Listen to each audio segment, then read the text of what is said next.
intelecto, ni la energía, ni el entusiasmo, ni las buenas intenciones son reemplazo para la oración.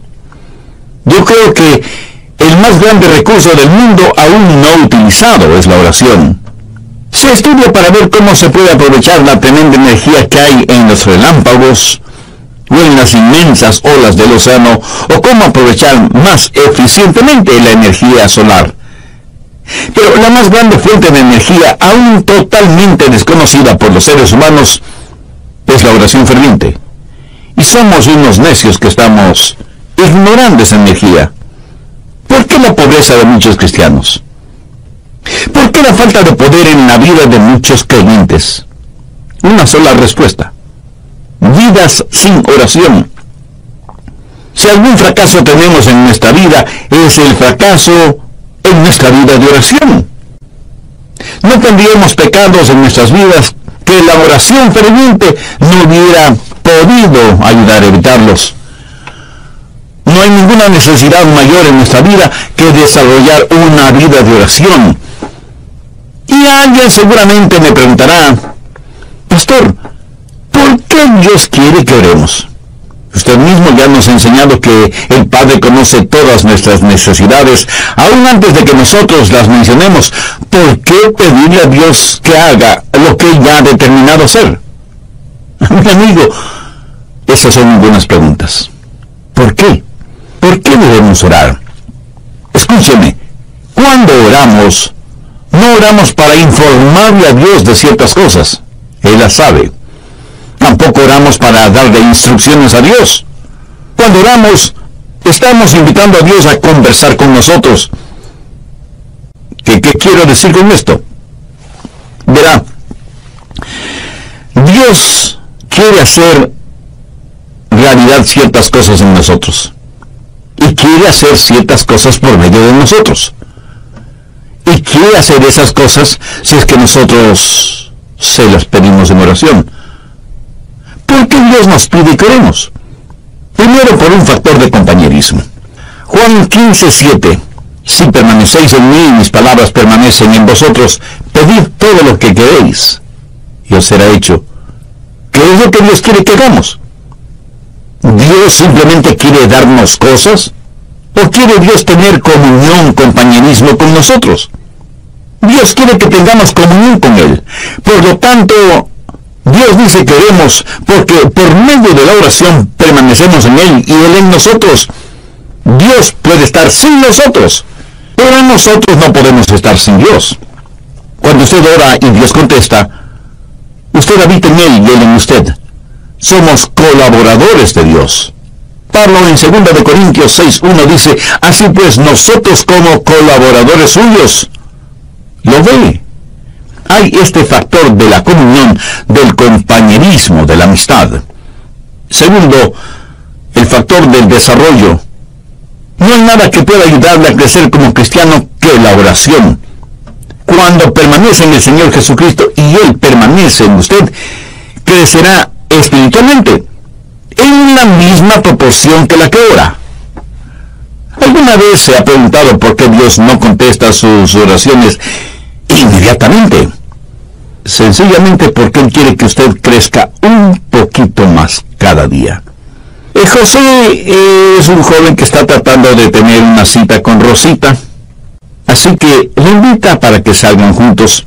Ella lo mira unos instantes y piensa: no tiene buenos modales, no es gentil, tiene mal aliento, no se viste adecuadamente, tiene las uñas sucias y sus zapatos están viejos y sucios. Así que Rosita le dice a José: no puedo salir contigo, estoy muy ocupada. Y entonces él piensa: ¿por qué no querrás salir conmigo? ¿Qué puedo hacer?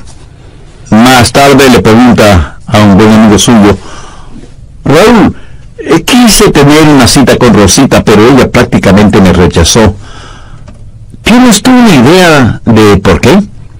Y Raúl, como buen amigo, le dice: ¿quieres que sea completamente honesto con mi respuesta? Por supuesto que sí. Y Raúl, después de respirar profundamente, le dice: mira, José, tienes mal aliento. ¿Cómo que yo tengo mal aliento? No puede ser.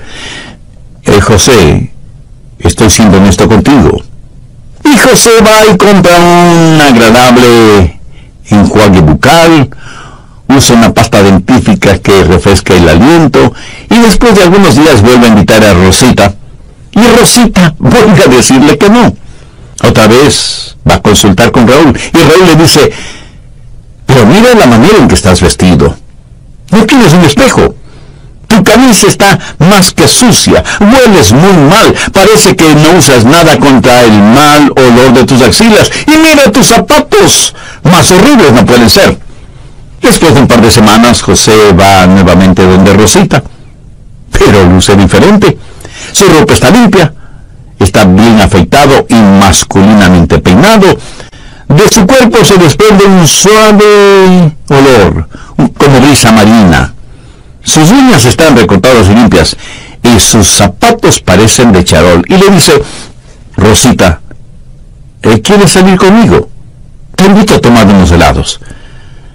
Y casi no lo pudo creer cuando ella le contestó: José, me dará mucho gusto salir contigo. Y los dos tuvieron una tarde maravillosa.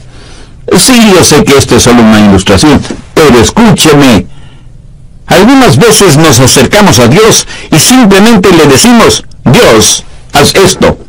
Pero hay algo que Dios quiere que nosotros hagamos primero, y es orar, porque la oración ayuda a desarrollar nuestras vidas. Cuando Dios no nos da algo que le hemos pedido, enseguida preguntamos: ¿por qué Dios no contesta mis oraciones? Y el Espíritu Santo nos dice: porque hay pecado en tu vida, eres egoísta, eres carnal, te interesa más lo temporal y material que lo espiritual y eterno. Mi amigo, marque mis palabras, hay un factor de desarrollo en nuestras vidas cuando oramos. Dios nos hace crecer por medio de la oración. Tercero, el factor de la dependencia en la oración. Dios nos hace crecer espiritualmente por medio de la oración. Jesús dijo en Juan 15:5, porque separados de mí, nada podéis hacer. Si Dios contestara nuestras oraciones automáticamente, no habría ningún crecimiento. Pero si nunca tuviéramos que orar, no habría ninguna dependencia. La oración es la forma en que nos fusionamos con Dios. Y esa es una maravillosa promesa. Pedir, buscad, llamad. Pero no solo una promesa que reclamar, sino un proceso a seguir. ¿Alguna vez ha puesto atención a los verbos en este versículo? Pedir, buscar, llamar. Eso es un proceso que va creciendo en intensidad. Pedir para recibir, buscar para encontrar, llamar para que se nos abra. Así, este versículo es una promesa y un proceso. La promesa de que Dios nos escuchará. Enfoquemos este punto. Usted se acerca a Dios y le pide algo. ¿Sabía que el más grande problema en la oración no es la oración no contestada, sino la oración no verbalizada? Muchos ni siquiera llegamos a pedir. Santiago 4:3 dice: pedís y no recibís, porque pedís mal. Pero la oración no verbalizada no solo es una tragedia, sino que es un pecado. El profeta Samuel dijo: lejos sea de mí que peque contra Jehová, cesando de rogar por vosotros. Una y otra vez la Biblia no solo nos invita a orar, sino que nos ordena orar. Busque Lucas 18:1. También nos refirió Jesús una parábola sobre la necesidad de orar siempre y no desmayar. Y en Marcos 14:38, Jesús les dijo a los discípulos: velad y orad para que no entréis en tentación. Escúcheme, cada vez que pecamos es porque hemos fracasado en orar como debíamos hacerlo. Y Pablo dice que no debemos estar afanosos por nada, sino que debemos dar gracias por todo. Y que con oración y ruego debemos hacer conocer nuestras peticiones a Dios. La razón por la que estamos tan llenos de preocupaciones y ansiedades es porque no hemos aprendido a orar. Y porque cuando oramos pedimos lo que queremos y no lo que en verdad necesitamos. Una buena manera de probar si lo que pedimos es correcto o incorrecto es preguntándonos, ¿puedo pedirle esto a Dios? Si su propia respuesta es negativa, pues no se atreva a pedírselo a Dios. Y si es incorrecto pedírselo a Dios, entonces es incorrecto el tenerlo o el hacerlo. No divida su vida entre lo secular y lo sagrado. No piense que cuando ora, Dios está interesado en unas cosas y no en otras. Se puede imaginar a Jesús viviendo de esa manera. Cada día es un día santo. Y cuando estamos en la voluntad de Dios, todo lo que pidamos en oración, le puedo asegurar que estará de acuerdo con la voluntad de Dios. Y si usted me pregunta, pastor, ¿y qué de las cositas pequeñas? Porque yo oro solo por las cosas grandes.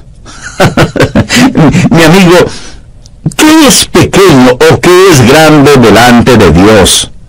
Debemos orar por todas las cosas. Sí, ore por la salud de su cónyuge o sus hijos, ore por su trabajo o su negocio, pero ore también por el fin de semana o las vacaciones con su familia. Pastor, ¿qué si es que quiero las cosas equivocadas? ¿Debo orar por eso? Por supuesto que sí. Pero ore para que Dios le quite ese deseo que tiene por las cosas equivocadas. Dios no le contestará a menos que usted le pida. Y eso significa que usted expresa un deseo.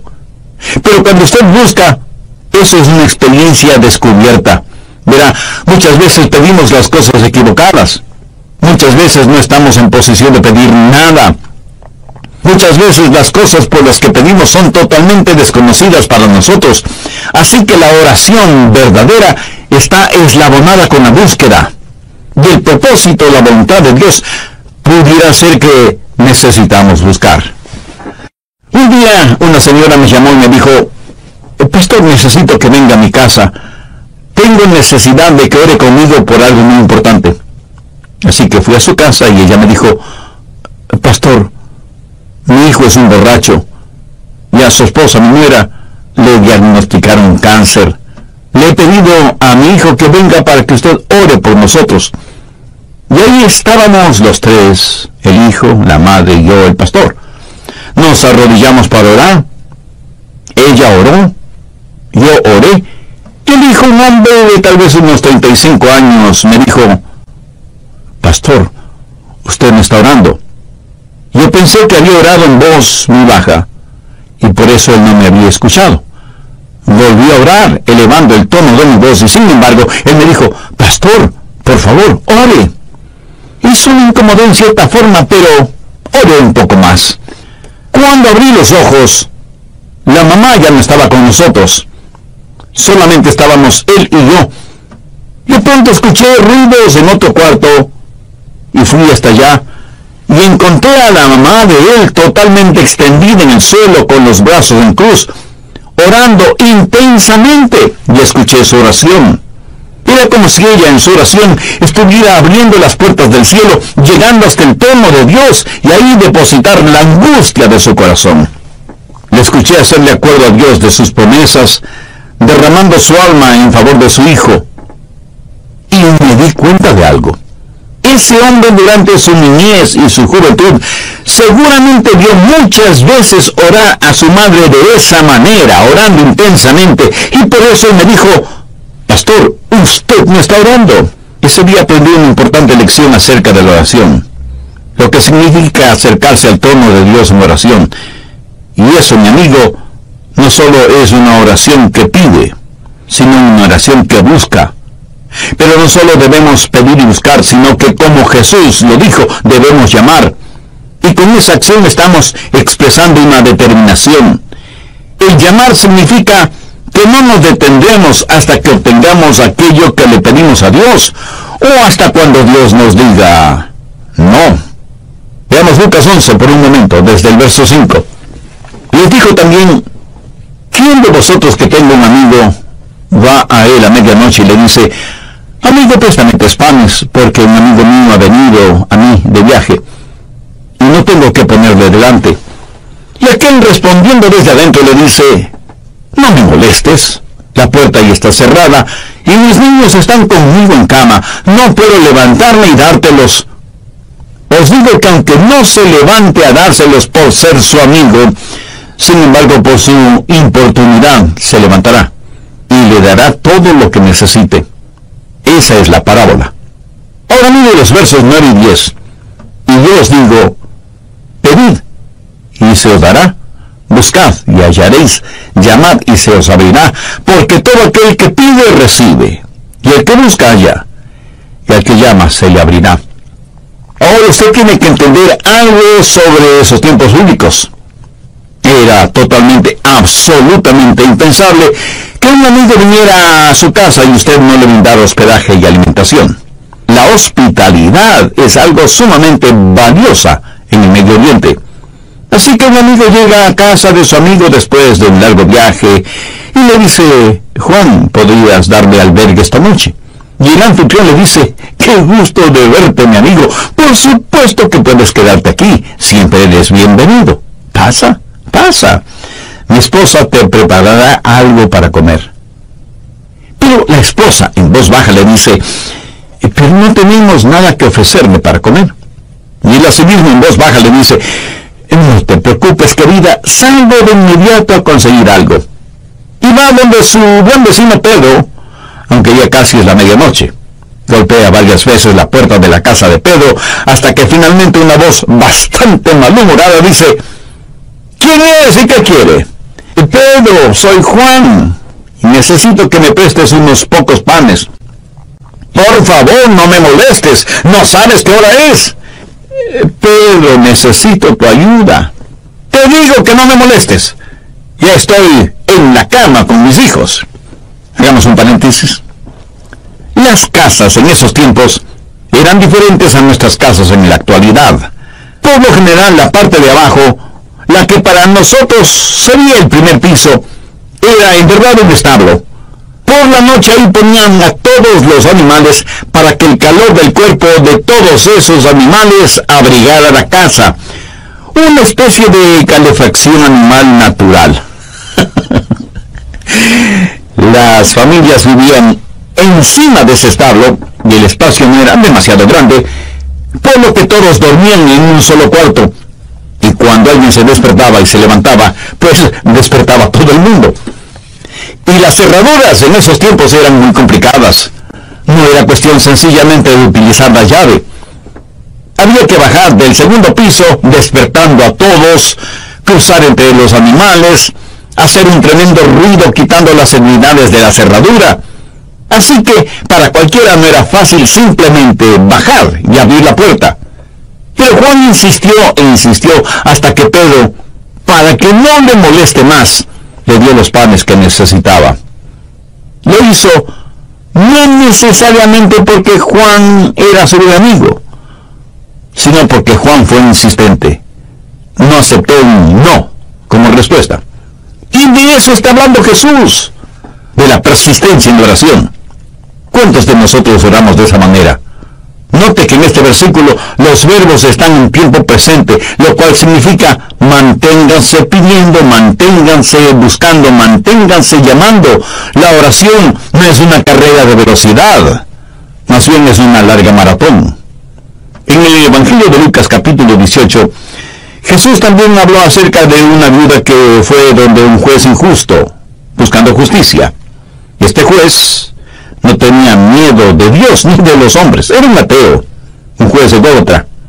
Y la viuda venía una y otra vez porque necesitaba hablar con el juez.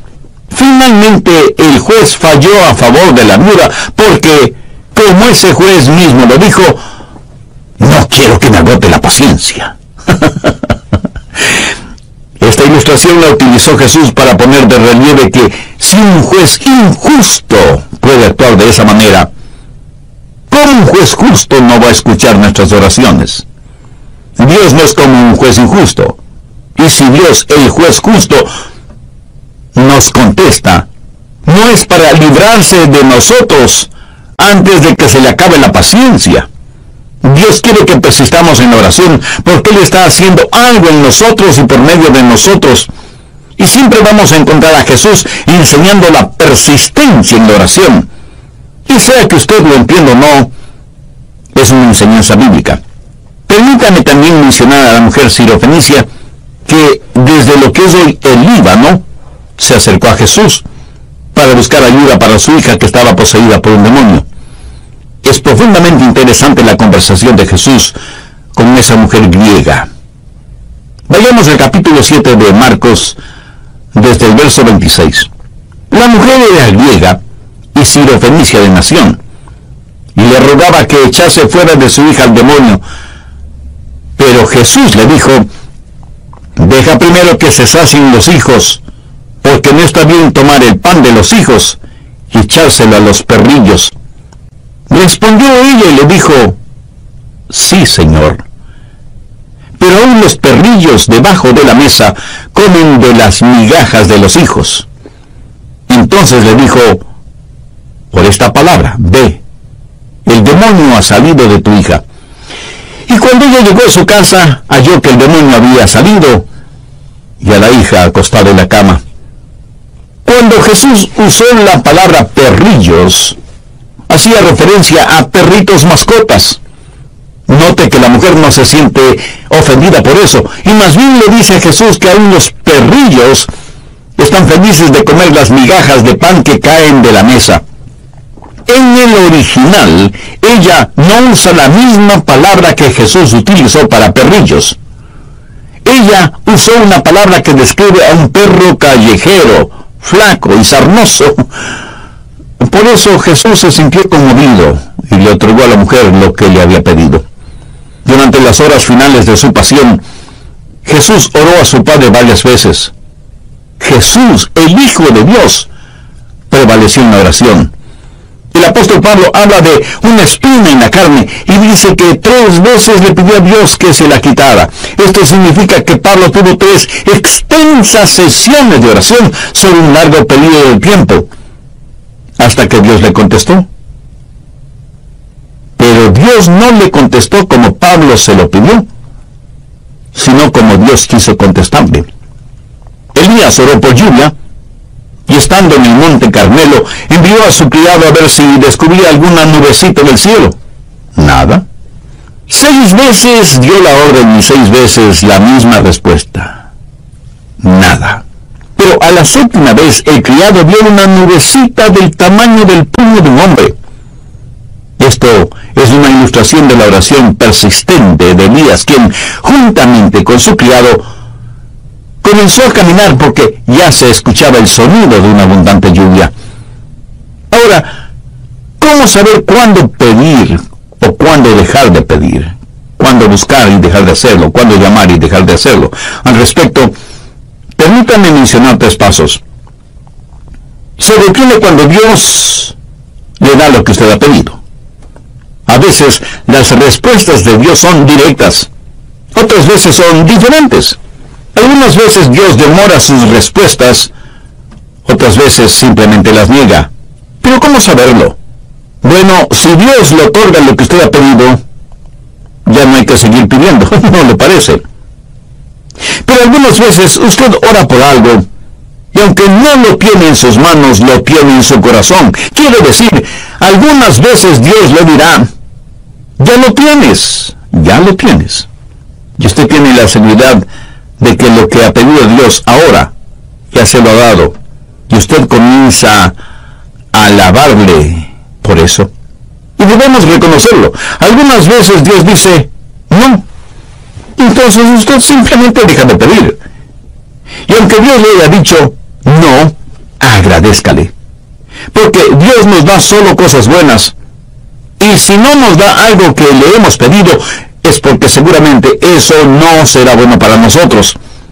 Pero usted se mantiene pidiendo hasta que Dios le diga sí, o espera, o definitivamente no. Entonces hay una promesa que reclamar, hay un proceso que seguir, y hay una provisión que debemos gozar. Note que el Señor Jesucristo dice por qué y cómo contesta nuestras oraciones. Volvamos a Mateo 7, desde el verso 9, y veamos cómo el Señor ilustra esto. Jesús hace la pregunta: ¿Qué hombre hay de vosotros que si su hijo le pide pan,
quên đi bao nỗi đau mình dành. Ngày xưa em đã vội quên đi những lời hứa ngày nào. Vì dòng nước mắt em đã vội rơi, anh không thể mãi anh như đêm vào điên rồi. Anh như say đôi mắt môi, anh như chỉ còn muốn em bên cạnh như ở phố xa rồi. Anh chỉ muốn em cạnh đấy thôi, không muốn em ở bên đời, chỉ muốn em anh bên người. Người đã gỡ bước đi xa trong cơn mưa chiều vội vã, người đã bước quên anh khi cơn mưa qua gần vội vã. Em đã quên rồi mai sau ngày yêu quá bé, chẳng còn lại gì những người em bao nước mắt rơi. Em khiến con tim như trôi bay trong chiều thu đầy nắng, em khiến con tim như tan mưa trong chiều thu mát màng. Về còn nhiều lắm những gỡ vàng, nhiều lắm những nỗi vội vàng, nhiều lắm những cơn mưa em mưa ta bây giờ đơn vang. Lòng mẹ góc bài đứng sang đêm bay em còn đợi đôi hôm bay anh còn người ta xưa ta chúng còn giữ nhau chẳng để